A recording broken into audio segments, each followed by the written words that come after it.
my name is Brian Delaney and I'm with Protect Pest Control. And my name is Jim Salno, also with Protect Termite and Pest Control.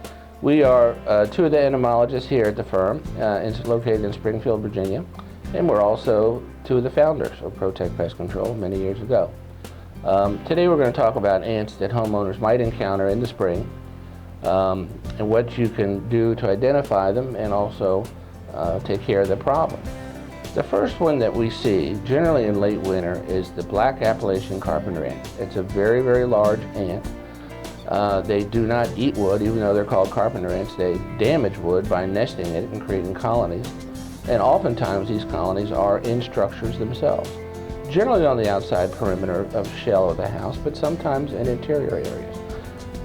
It's almost always associated with damaged wood. Even though they don't eat the wood, they would prefer to nest in areas that it's easier for them to manipulate. So they take wood that's been softened by moisture, or sometimes composite materials that builders will use for sheathing on the outside perimeter of the home. It's easy for the carpenter ants to manipulate. Generally, when you have a Salonite colony, there is a brood colony that is in an old deciduous tree somewhere in the yard, or in a fence post, or in a landscape timber. And this is where the original queen set up shop, generally years ago. And as the colony develops in size, they create satellite colonies, and these are often in structure. You'll start seeing them in late winter. They'll wander, they're hungry, they've overwintered as adults, and they're looking for sweet things. You'll see them in bathrooms, you'll see them in kitchens, you'll see them just wandering around looking for something to eat. And generally this means that you have to call a professional because it's a difficult problem. It could cause great financial damage to you if you have left unattended. And they're very, very hard to locate if you don't know where you're looking. Jim's going to talk to you a little bit about Oder's house ants now. Oder's house ants are probably the largest nuisance ant that we have in this part of the country. The colonies can be as small as a few hundred, or can be as large as a few 100,000 ants. These are the small black ants you see inside your structure. Sometimes they're called sugar ants, honey ants, kitchen ants, grease ants, a lot of different names given to the odorous house ant. Since their colonies are very, very large, they can be very difficult to get rid of. Just like the carpenter ant, like Brian was talking about, they also have satellite colonies. So the main odorous house ant colony may be outside under a splash block or in the soil somewhere, and they'll set up satellite colonies throughout the home. You may have a few hundred in the kitchen, then you also see them in the bathroom, and these are all satellite colonies that need to be taken care of. They really don't need the main colony, so to speak, to survive. They can survive on their own. They're difficult to treat. They do not typically go after some of the boric acid baits that we typically will use to get rid of ants. But if they do decide to feed on the bait, that is the best way to get rid of them. The other alternative is to find out how they get into the house, spot treat that area on the thresholds of front doors, rear doors. They also go into window frames.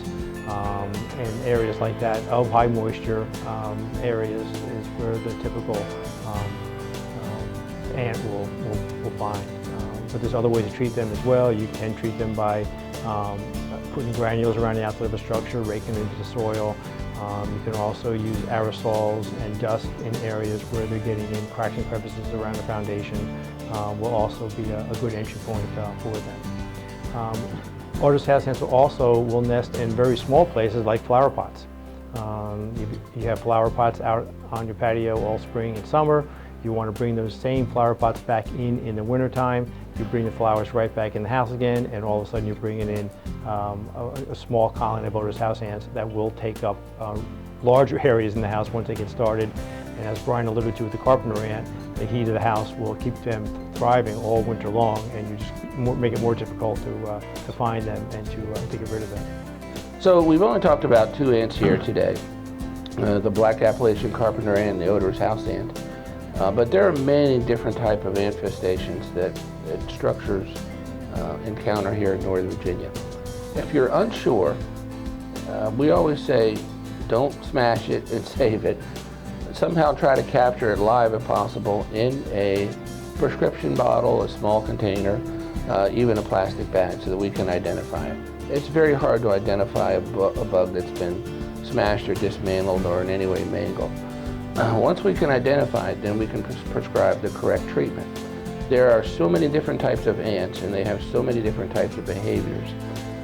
Some ants, for instance, we come across a pharaoh ant occasionally, that if you spray it, it actually puts pressure on the colonies and they tend to divide.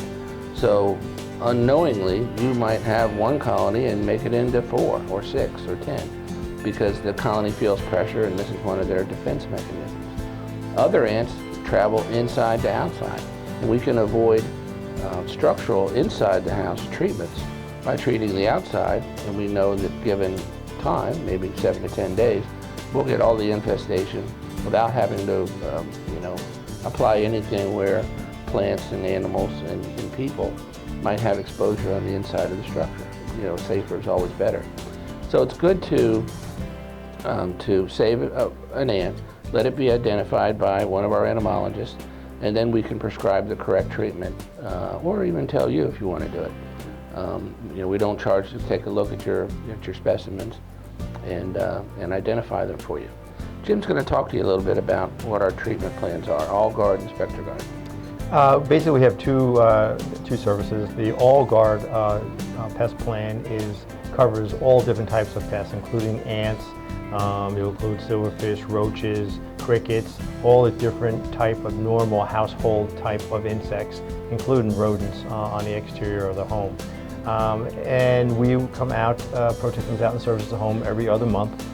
We treat the outside, as Brian alluded to, mainly on the outside. On the inside, when we are asked to come on the inside for different type of insects. The SpectraGuard includes everything under the AllGuard program, and also we have Sentricon termite colony elimination that is included in that plan. So with the SpectraGuard, you get the termite protection as well as the general pest protection, and the AllGuard includes just the general pest control. As far as often folks ask us what it costs.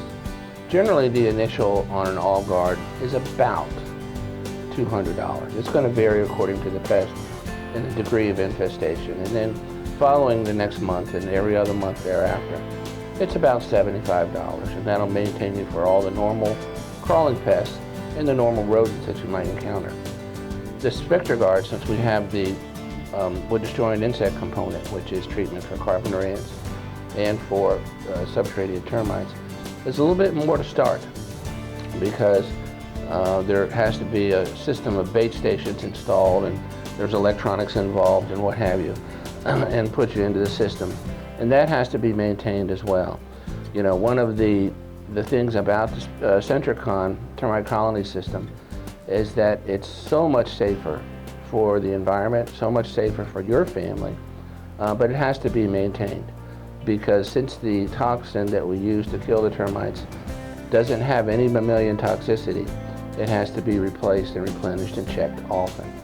And so that runs under $1,000 generally, depending on the size of the house and the degree of the infestation, and about $130 every other month. Most folks keep these for our average customers with us 10 to 15 years.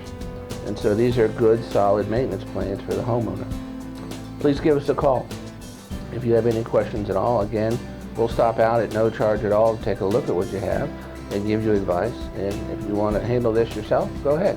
We'll tell you some of the safe manners to apply and also suggest some products for you.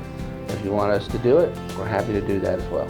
Thank you for your time, and 703-440-8000, www.protectpest.com.